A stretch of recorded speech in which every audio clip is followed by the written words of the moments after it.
Where's the thing to... No, how do I share it? Okay.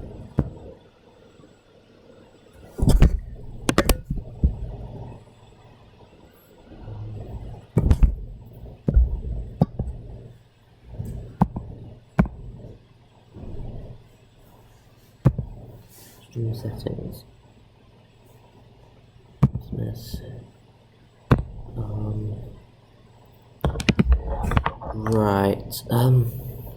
Does anyone know where to find the actual video URL in the YouTube streaming interface?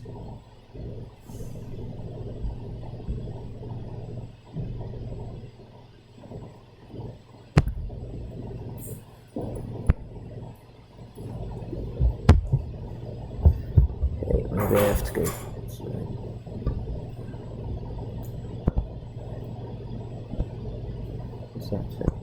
Share. Copy. Okay, do that. Right. Let's try this link.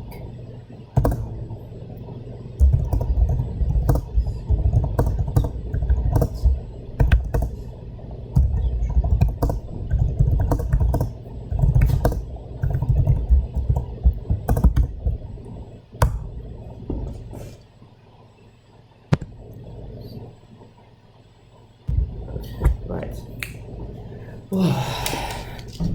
See if we get any people on there. If we get some people on there, then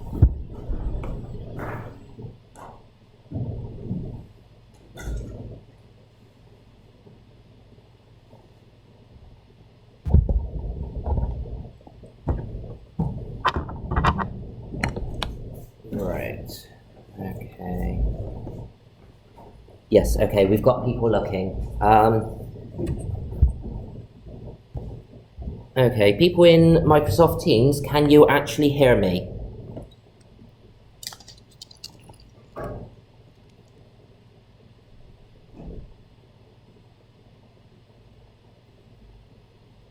Hopefully they'll reply. Yes, you can hear me. That's good. Right. Okay, give me a sec to just start PowerPoint. And then,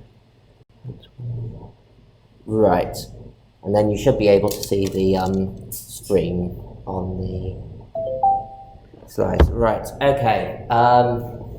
So I've had a lot of questions about what's happening with the unit overall, so first thing I'm going to do is I'm just going to go over what the situation is at the moment. Obviously, all of this is going to be subject to change, right? So first thing, the things that I am going to do as a unit director, right? So as a unit director, I cannot, without approval of the department, change the deadlines or the course scope, right? So what I can do as a unit director is I can make sure that you can have access to the to all the tools that you need. So I'll be going over how you do remote access in a minute, right? So I can make sure that you can access the tools, and I can be lenient in terms of things like late submissions and things like that, right? Which I entirely intend to do. And then obviously I will be delivering all the future lecture content online, right? These are things that I can do as a unit director. I can deliver material online as well as streams and things like that. I can make sure that you've all got access to the tools, and I can make sure that I'm very lenient if there's circumstances that mean that you can't submit exactly on time, right? That's what I'm doing as a unit director, right? Then there's the aspect of what the department is doing, right? So the department is looking at possibly changing the scope and the deadlines of various units. So you might have received communication about other units up until this point. I don't know. All I can say is that the department is looking into it.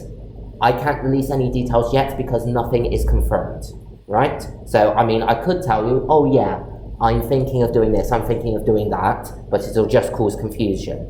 So I will tell you the moment I know exactly what's happening in terms of coursework assessments, etc., like things like that. I will tell you when it's when I'm able to. But at the moment, like I just had a call about an hour ago to discuss coursework, for example, right? So this is still very much work in progress, right? So there's that side in terms of what the department is doing in terms of reviewing how we do coursework and assessments. And then there's the matter of what the university is doing in terms of they've decided, okay, we're going to stop lectures and labs from the end of Wednesday, and then they're considering what to do after the Easter break, how they're going to provide material and exams and those sorts of things. So there will be a mixture. So any advice I give you about exams in the future will be a mixture of university-wide policy, right, which is the thing that has to come out first. Then we can have department-specific methodology, which is layered on top of the university-wide policy, right, to say how we'll deal with exams as a department. And then on top of that, I can layer what I'm going to do about exams specifically for this unit, right? So, because it's no good if I say, oh, for this unit, I'm going to do this, and then the university says, no, that's not allowed, right? So there is an order to which all this information has to become available. And as a result, I can't tell you what, as a unit director, I am going to be doing about exams and that, because mainly I don't know for certain in the first place, right? So yes, what I can tell you though is that all the lecture content will now be available online as soon as I'm able to put it up, right? And I will make sure that all the content is there. I will attempt to do live streams and things like that so that there is some form of interaction with you all to present the content. And then the coursework, as I said, I'll be lenient on what's available, but for now, because there is remote accessing and things like that, do try to keep going with your coursework remotely, and then I will update you as soon as I know what's happening with the coursework for definite. Okay? And I will just quickly check that guys on the other side. Wonder if I can just shift that over there. Yes, I can. And then I'll just check the guys in Teams haven't said anything. No, that's good. Right. No, I don't want it to do that. Just check that. Just close that, because that shouldn't be happening. Right. Okay. Off. Right. What is it focused on? +1, 5. I'm going to show it now. Yes. Right. Okay. So, in relation to all that, I'm going to just do a quick overview of sequential logic while I've got you in the room and I've got the guys online. I'm going to do a quick overview of sequential logic because it's something that you really need in the exam, right? So I'm going to do this. Dynamic logic will be delivered online. So 13 and 14 online. We're doing 15 today. And then, as I said, I will update you on what happens in the future. Right. So, key idea behind sequential logic. You've got some combinational logic. But combinational logic is purely dependent on its inputs, right? So we see here we've got some inputs. Let's go to now switch slides. Let's try again. Pen. So we've got some inputs, right? And we've got some outputs, and that combinational logic is a pure function of the inputs, right? What if we want to hold state? What if we want to remember things, right? Combinational logic will not do that for us. Therefore, we need sequential logic. The entire purpose of sequential logic is to maintain state, right? It says, okay, my combinational logic is going to decide on some state, right? And then when my clock signal comes in, I'm going to remember that state. And I'm going to supply that back to my combinational logic. By doing this, my combinational logic now has some memory. It can remember what happened in the past. As long as it can remember what happened in the past, you can make all sorts of extra functionality that wouldn't be possible with pure combinational logic. The moment you include sufficient memory, your very basic combinational logic, which is a pure function, becomes a Turing machine. It's capable of implementing algorithms, right? Presuming that the combinational logic and the state registers are sufficiently large, okay? There's two types of sequential logic, latches and flip-flops, right? The key difference between latches and flip-flops is when they remember their data. With a latch, it's level sensitive. It passes data to the output only when the clock signal is either high or low, one of the two, right? So you have a positive latch, where when your clock is 1, whatever is in the next state will propagate through to the current state. Or you have your negative latch, where when the clock is 0, whatever is on your next state propagates through to your current state. Right? On the other hand, we've got flip-flops. Flip-flops are edge-triggered.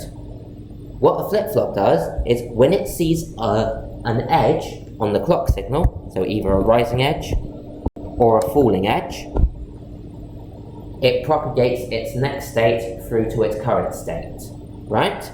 So for a positive edge-triggered flip-flop, when it sees the clock signal go from 0 to 1, the next state becomes the current state. And conversely, with a negative edge-triggered flip-flop, when it sees a 1 to a 0 transition, the next state becomes the current state, right? And you can create a negative edge-triggered flip-flop from a positive edge-triggered flip-flop just by inverting the clock. And the same thing with a negative latch from a positive latch, just invert the clock, right? Obviously, if your data changes during the period where your flip-flop or latch is transparent, in other words, the period when it's letting data through, it can cause issues, right?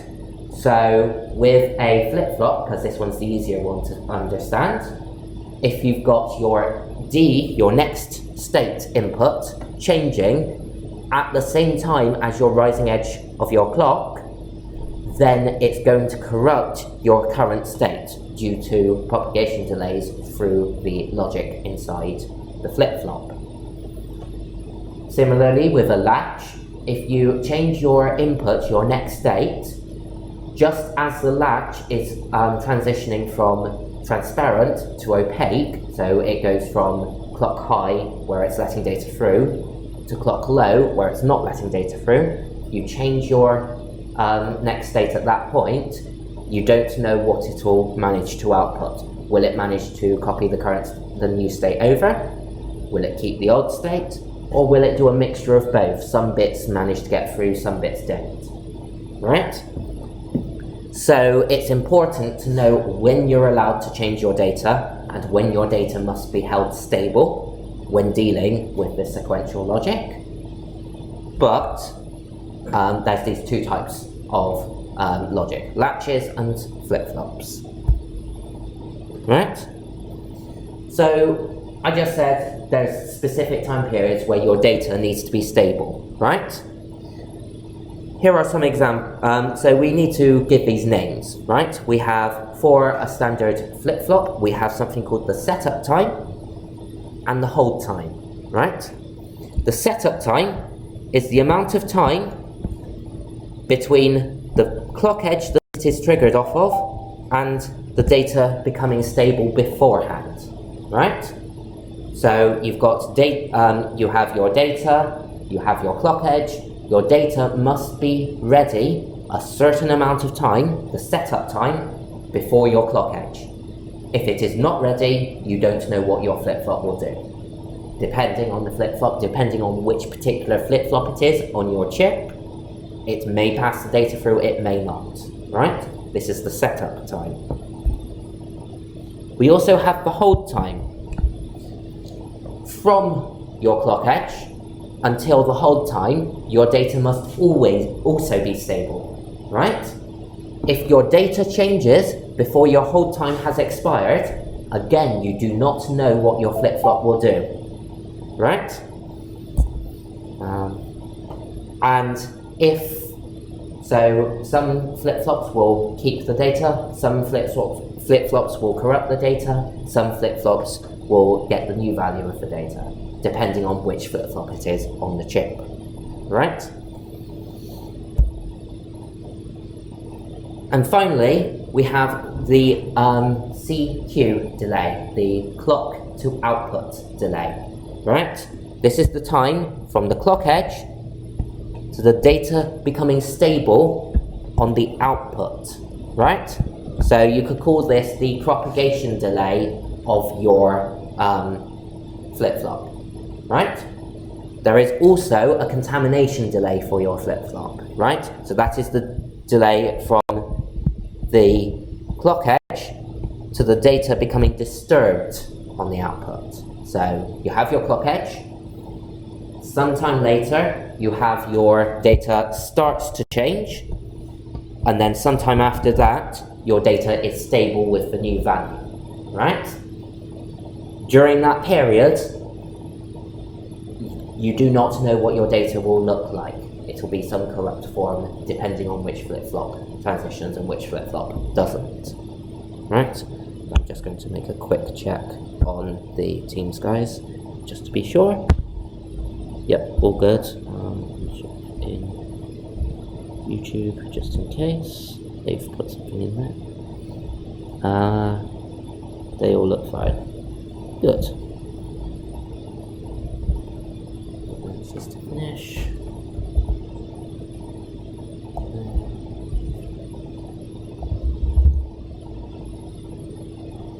Right.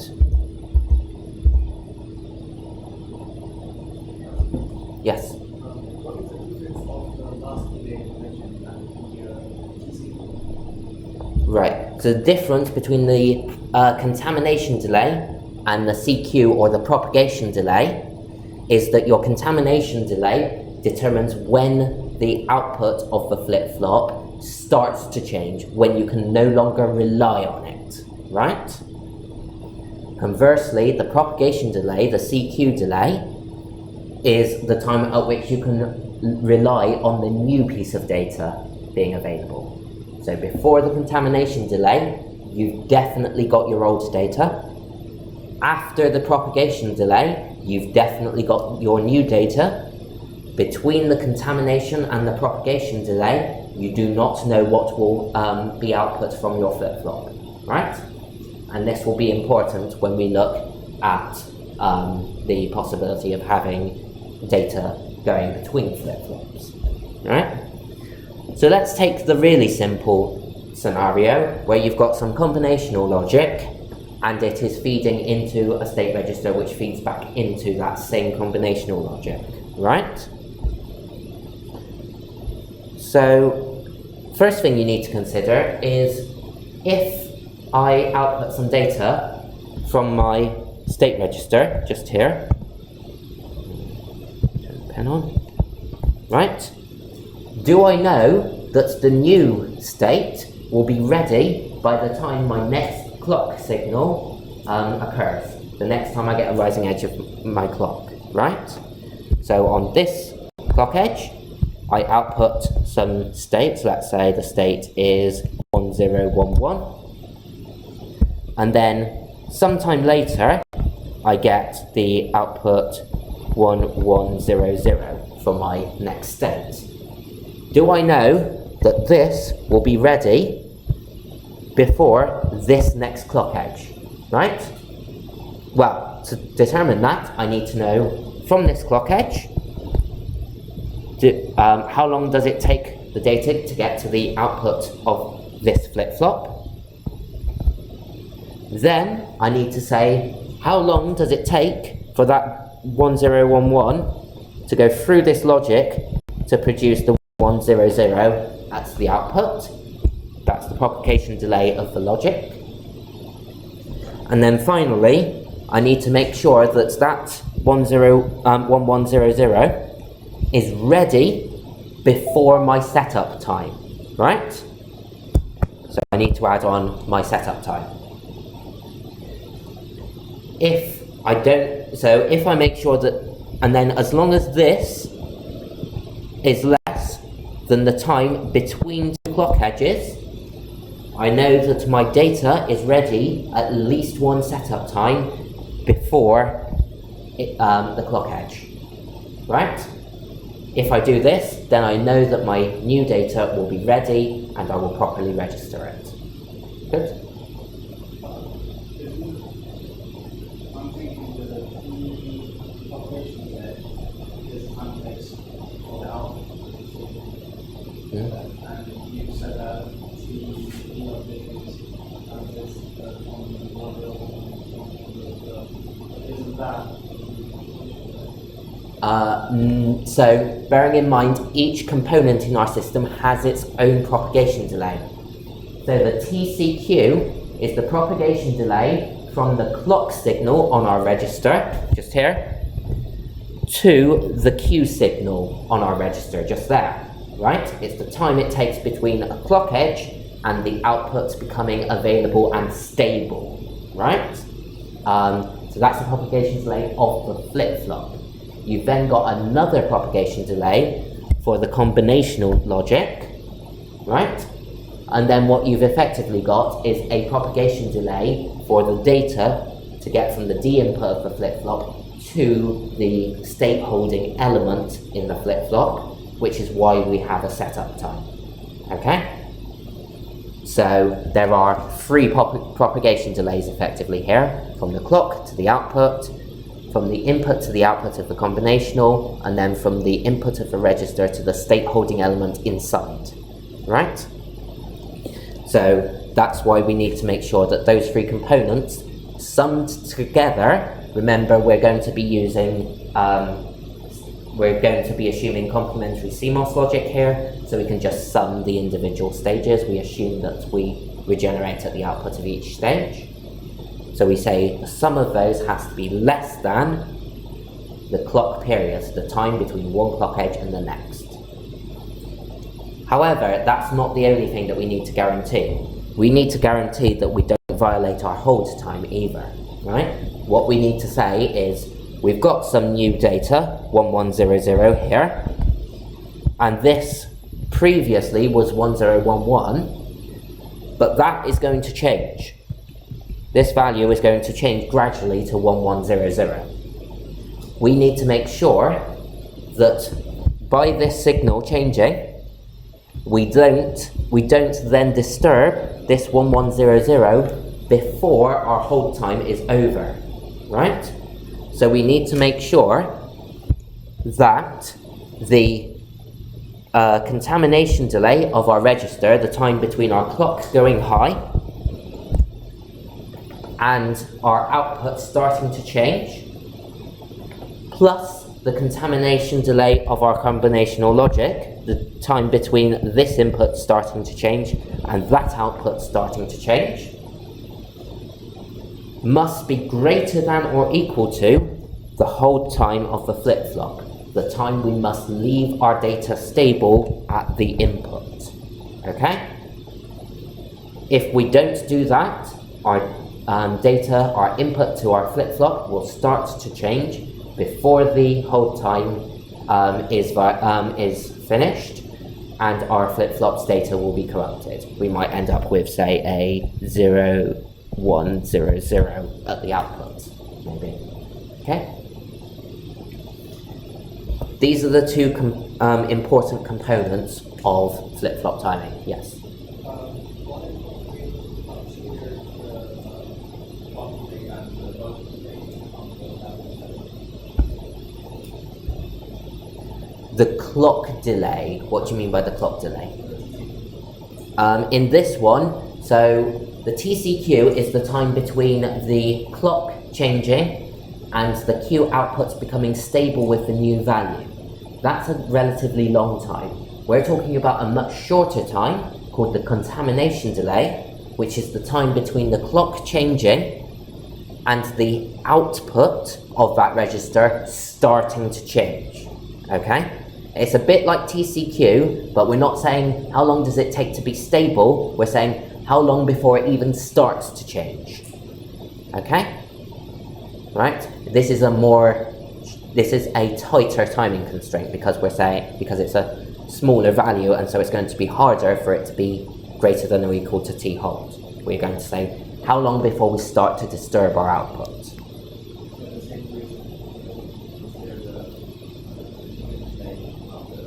Exactly. We want, because in this one, the tighter timing constraint is the time for it to be stable, right? We want to say we need to make sure our output of our flip-flop is stable to know that we've got the right input on the other side, right? So there's two methods we can use to store data. We can use static storage, which is regenerative, right? So like our complementary CMOS, it regenerates its output at all moments, right? And we've got dynamic storage, which stores a charge on an internal node capacitance, right? The difference between these two, static storage is regenerative. It can hold its state as long as the chip's power is on. Conversely, dynamic storage only works for a short amount of time, right? After that certain amount of time, the decay time, the internal node's capacitance will have discharge through leakage, and hence you can no longer rely on the data. And so for dynamic storage, we have to refresh the data. Every now and again, we have to read our data and then write it back to the cell, right? Compared to static storage, where we can read it as much as we want and just leave it there without refreshing it, right? Problem with static storage, because it is regenerative, we have to fight that regenerative state holding element to actually change the value, compared to dynamic storage, where we just discharge the capacitor or charge it up to change our state, right? With static storage, it regenerates, and we have to fight that regeneration, right? So, quick review of the regenerative property, right? If you disturb the signal on the input, right, it will always converge to either voltage rail after some time. So we see a cascaded inverter here, right? So if we change the value at the input, this will invert. So if we say this goes low to high, this one will go high to low, and then this one will go low to high, therefore driving the same input back onto the same output back onto the input, right? This is regenerative logic, right? If we want to change this, so currently we've got a 1, a 0, and a 1, we have to overpower this inverter to force this down to a 0, so that this one down to a 0, so that this one transitions high, this one transitions low, and then it is then trying to drive a strong 0 over this point here, right? That's the key point. You've got logic which is pushing the same value that you gave it back onto itself. You have to overpower that logic in order to change it, right? And so what we get is this property called bistability, right? You have got two stable states, and no matter where you are on your voltage transfer characteristic, you will go, so if you say that you happen to be here, then you will transition over to state A. If you happen to be here, you'll transition to state B, right? Wherever you are on your voltage transfer characteristic. There is this property of some of these systems called metastability, where it can't decide which way to go. That's this point C in the middle here, right? If you manage to hit it, get the voltage to exactly the right point and hold it there for long enough, the system will settle into this metastable state where the pull to both sides, both to A and to B, is equally strong. After some time, thermal noise, power supply noise, other sources of noise will cause your current state, which is directly on C, to just be nudged ever so slightly to one side, at which point it will collapse to whichever side it got nudged to, right? Problem is this takes time, and this is normally what happens if you violate your setup or hold times. If you change your data halfway through a clock edge, rather than changing your state all the way from B to A, you instead got to be part way towards C, and it sort of balances on that C point for a while before some thermal noise knocks it one way or the other, right?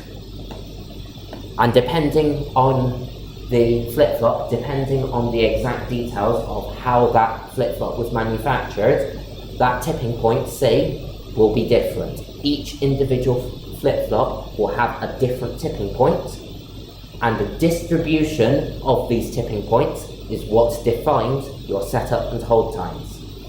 As long as you make sure that you change your input long enough before that all of your flip-flops go past the tipping point, you will manage to change your data. That is the setup time. Similarly, if you change your data after the clock edge, you need to make sure it is at least one hold time after, because that means that the flip-flops have settled in their state A or B, and they've managed to gate off any more changes to their inputs, right? They have to that internal state holding element. Right? So that is bistability, right? As I said, it will decay from C. If you actually manage to land on C, it will decay one way or the other due to thermal noise, due to random variations. C will change based on the flip-flop, and A and B are the only truly stable points.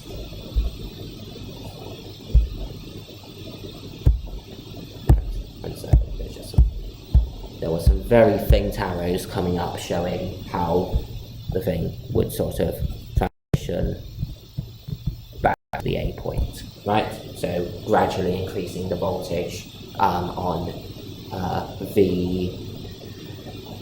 gradually increasing the voltage on VO1 just here, so this one is gradually making its way up, and then gradually decreasing the voltage on VO2.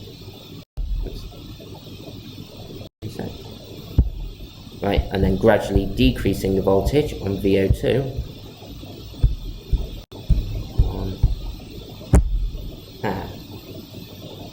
PowerPoint crash. Maybe this was a bit too much for this machine. There we go. Right, okay. So VO2, which is just here, its voltage is gradually decreasing. Right? This one's going down. Right? As long as we make sure that we're at this side of C. If we were on this side of C, right, we would then see, so we would see that, I'm looking at the wrong arrow, so we would see that we would go like this, like this, like this, like this. So we would go towards B if we ended up on that side of C. Okay? So as your voltage, so your voltage here would decrease and your voltage here would increase step by step as one inverter amplifies the output of the other. Right? So let's look at some bistable circuits. The very simple one that we would use most of the time is cross-coupled inverters. So you've got two inverters, A and B. The output of one connects to the input of the other. So the output of A connects to the input of B, and the output of B connects to the input of A. One of these we define as the positive output. One of these we define as the negative output. So for example, we'll say that A is the positive output and B is the negative output. Obviously this is clear because if our positive output is the input to B and B is an inverter, then the negative of the output must be the output of B.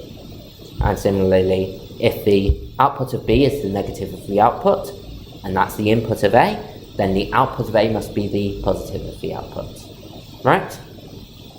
Bistable circuits. Right? Problem is, this cross-coupled inverter doesn't currently have any way to change it, right? Because both of the inverters are agreeing with each other. They're both saying, okay, I'll be the negative, you be the positive, right? Two approaches can be used. One is to cut this loop. So we say, actually, we will not connect the output of B to the input of A, we'll connect it to something else. Or rather, we'll connect something else to the input of A. Right? That's one option. The other option is to simply overpower it. Right? The overpowering technique generally uses less transistors due to the fact that we only need one big transistor to overpower one particular point in the feedback loop. But because you've got one PMOS transistor driving a 1 and an NMOS transistor driving a 0, at some point in your circuit, you get a large amount of short circuit power, right? While you are switching, you consume a lot of power because you've got a direct connection from VDD to ground, right?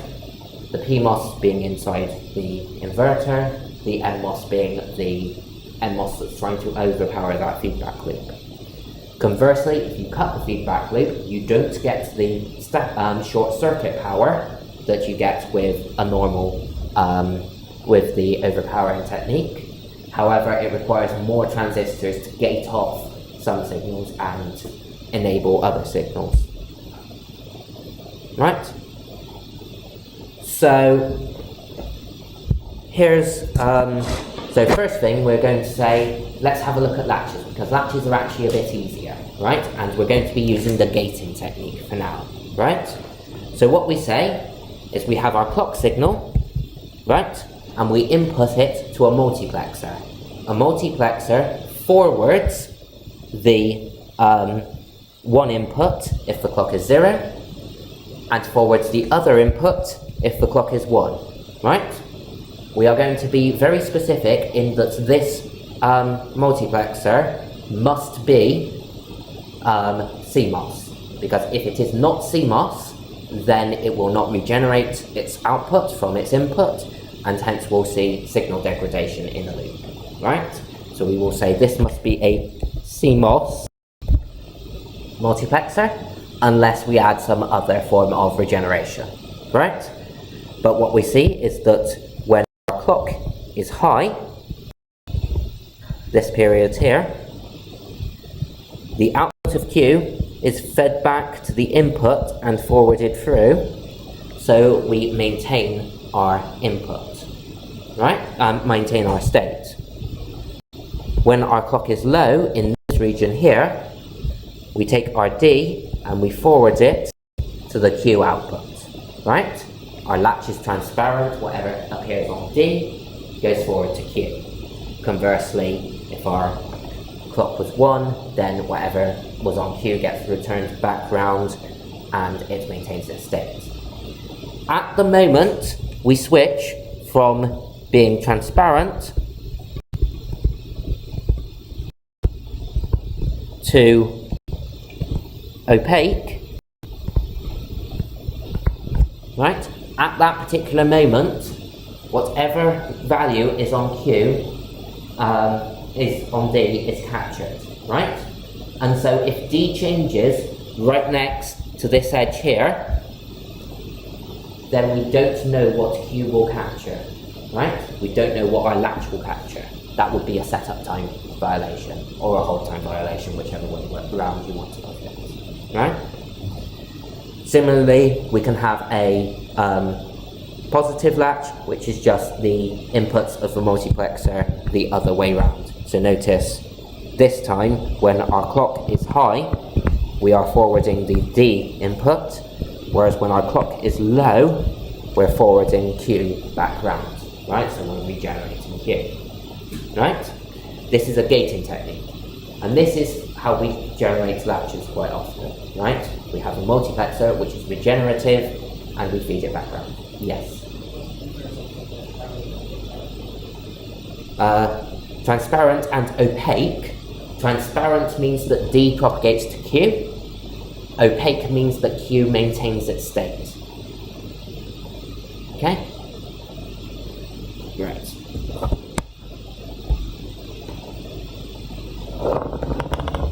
So here's an implementation which is using, rather than CMOS, it's going to be using transmission gates for the most part, right?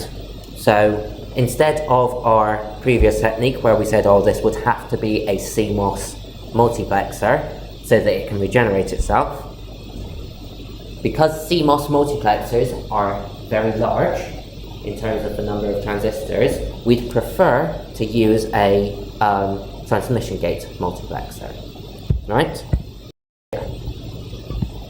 However, because it's a transmission gate system, there is no regeneration of its output. Its input is directly connected to its output, and so we must add regeneration in with the two inverters, right? So, with this system, I'm just going to remove these because they're going to get in the way a bit, right? With this system, we've got our clock signal, which controls the multiplexer. When our clock is 1, this is going to be on, and this is going to be on because not clock is going to be equal to 0. So this transmission gate is going to be on. Whereas this one, because this is 1, this is going to be off. And this is going to be off because this is 0. So this transmission gate as a whole is fully off. So when our clock is 1, this period here, D is going to go through this inverter, and we're going to have D naught here. This is then going to propagate through this inverter, and we're going to have D here, right? We're going to end up with our D propagated to the output. However, if our clock is 0, so we're in this place here, I'm going to remove these for a moment. We're going to say our clock is going to be 0, and our not clock is going to be 1, meaning this transistor is off and this transistor is off, so this transmission gate as a whole is off. This transistor, because clock not is 1, this transistor is going to be on. Clock is 0, so this transistor is going to be on, meaning this transmission gate as a whole is going to be on. And so what we're going to say is that our Q value is going to get round here through this inverter, and we're going to have Q naught as the input to the transmission gate. We're going to forward that through to the input of this inverter. We're still going to have Q naught, and that Q naught then goes through this inverter, generating Q. So we have regenerated Q in the case where our clock is low, right?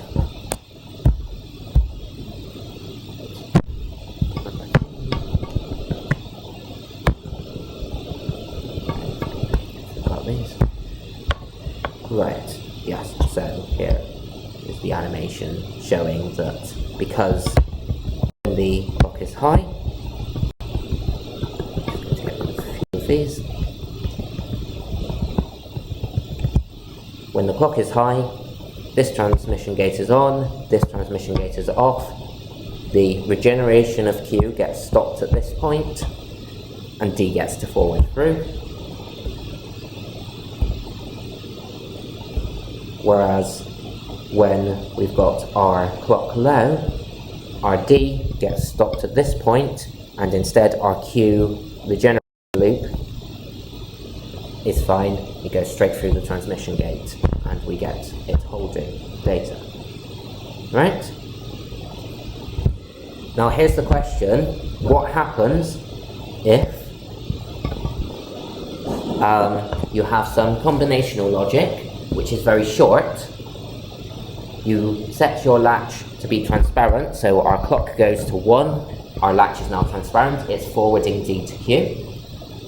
And our combinational logic then changes the value of D, right? So we see that at first, B is 0 in this example, right? So B is 0, and our latch goes high, right? So we've got a 0 here, and we get a 1 here. That 1 then goes through to the D of the latch and gets propagated through to the Q. So now the Q is 1, right? Which is B input to the combinational logic. Because we've got 1 input to this inverter here, we get a 0 output, and so the input to the latch is 0, and because D is propagating to Q, we've got a 0 at the output, so now B becomes 0. You see how this is oscillating between multiple different values during the period where the latch is high, right? When the clock is high. The moment the clock goes low again, it can no longer propagate the value of D through to Q, and so whatever the state was at that moment in time, it will hold it. However, this sort of signal is not what we want generally, right? This is the problem with latches. If you've got a loop with a latch, quite often that loop can be too fast for the latch, and you'll get this oscillation between multiple different states, right?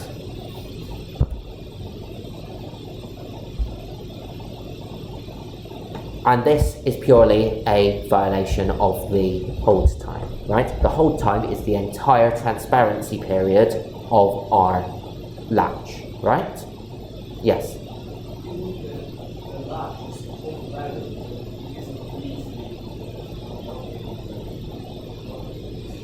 Sort of, yes. So B is the input to the combinational logic, right?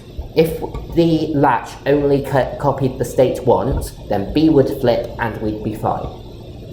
Problem is, because our latch keeps propagating the D through to the Q, no matter what the D is, it'll keep propagating it. Because our B naught is changing, that's then going straight through the latch, right? Because the latch is currently transparent, right? And that's the problem we're seeing here, right? We're not just inverting it, we're inverting it multiple times over, and eventually we stop, right? And we don't know when we will stop. That's dependent on the delay of that combinational logic, okay?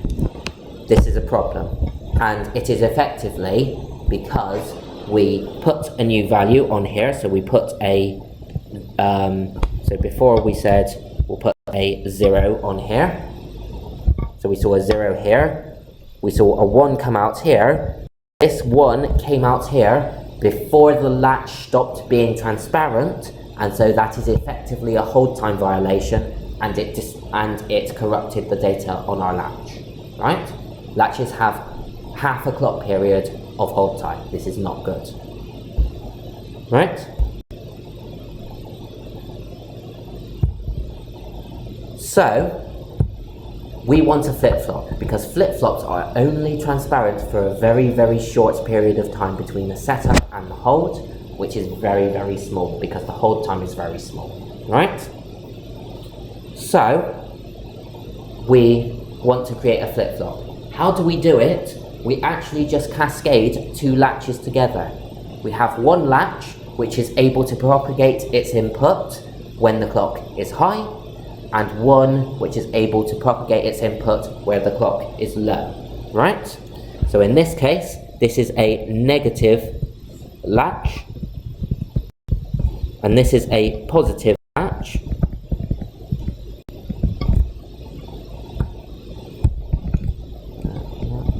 There we go.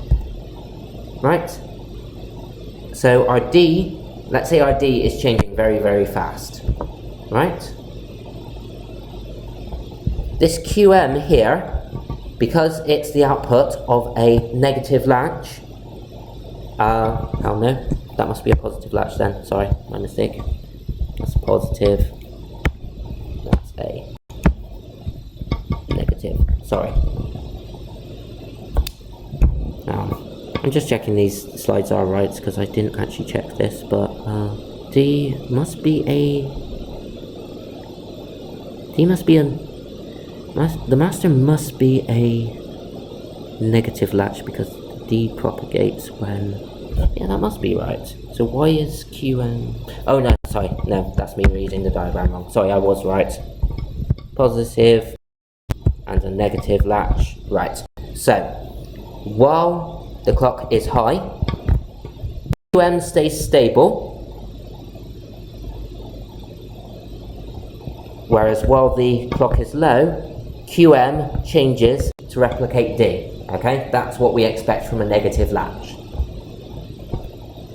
However, Q, when the clock is high, propagates QM, which is stable, onto its output, right? So QM is stable, therefore the Q output, which is propagated from QM, must be stable. When the clock is low, it holds its state, so it just keeps its same Q value at that moment, right? Even though QM is changing, because it's a negative latch, so while the clock is negative, it keeps its data, is that right? Did I write these the wrong way around? So that one's a, did I just write these? Okay. Let's try again.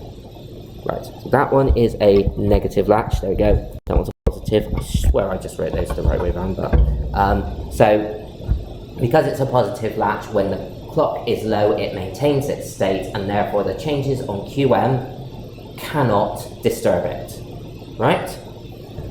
However, when it switches from a low to a high, the disturbed change on QM, just one of them, will propagate through to Q, right? Because QM has changed to replicate to D, right? And then your clock goes high, so whatever was on QM gets forwarded to Q, but at the same time, QM is no longer transparent, it is holding its state, so it won't change again, right? That's the why it works, right? You've got QM that changes while the clock is low, you've got Q that changes while the clock is high. Because QM doesn't change after the clock goes high, you can't get more than one piece of data go through. And because Q doesn't change while the clock is low, the changes on QM cannot go through to Q. Okay? Right. So, what are we doing here? I can't remember. Yeah. So, then, obviously I'm showing this in terms of, right. So I'm showing this in terms of for multiplexers. Let's turn that into a transmission gate implementation. So again, we've got our two inverters per latch, plus our two transmission gates, and then our inversion on our input so that we don't end up accidentally inverting it again, right? So, when the clock is low, the master, being a negative latch, is transparent, and the slave, which is a positive latch, is in its hold state. It'll be maintaining its output, right? So we say that T2 and T3 are off. A change on D will propagate through I3 to QM, and it will be maintained, but it will not be maintained because T2 is off. That change on QM will also propagate through I4, but then be stopped at T3, right? So QM has changed, but Q, because that change cannot propagate through T3 at the moment, will hold its state.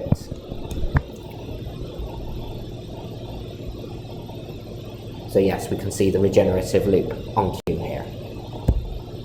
Right? When our clock goes to 1, then our master is now opaque, it's holding, and our slave is now transparent, it's allowing its data through.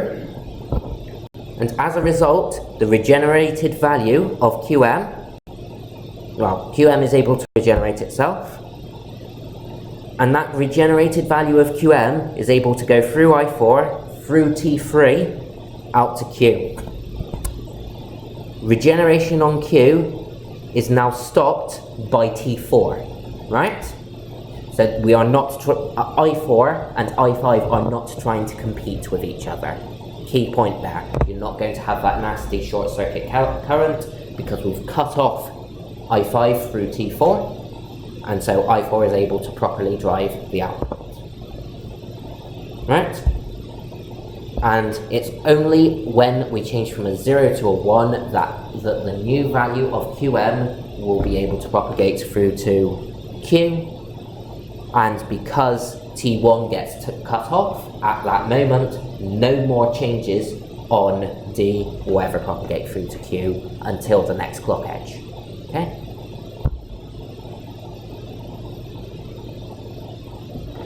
So we have timing. So now we want to look at the timing properties of this circuit. So let's assume that we have propagation delays, TPD inv and TPD transmission gate. Sorry? Oh, right, okay. End of the lecture.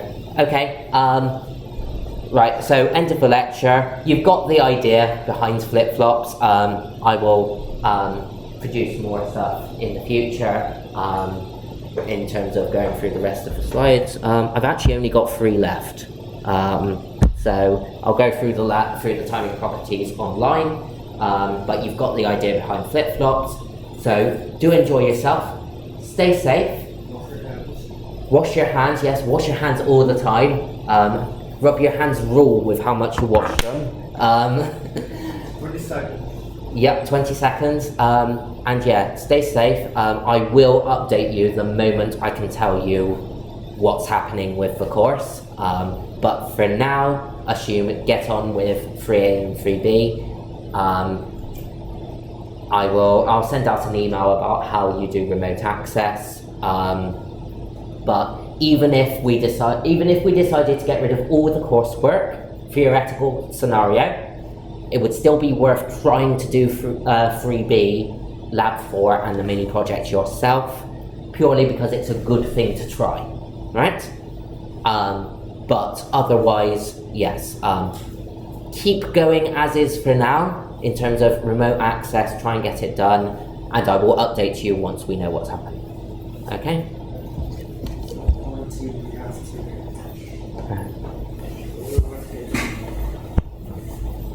Question about what's called team that you mentioned in the email. I wasn't able to access it.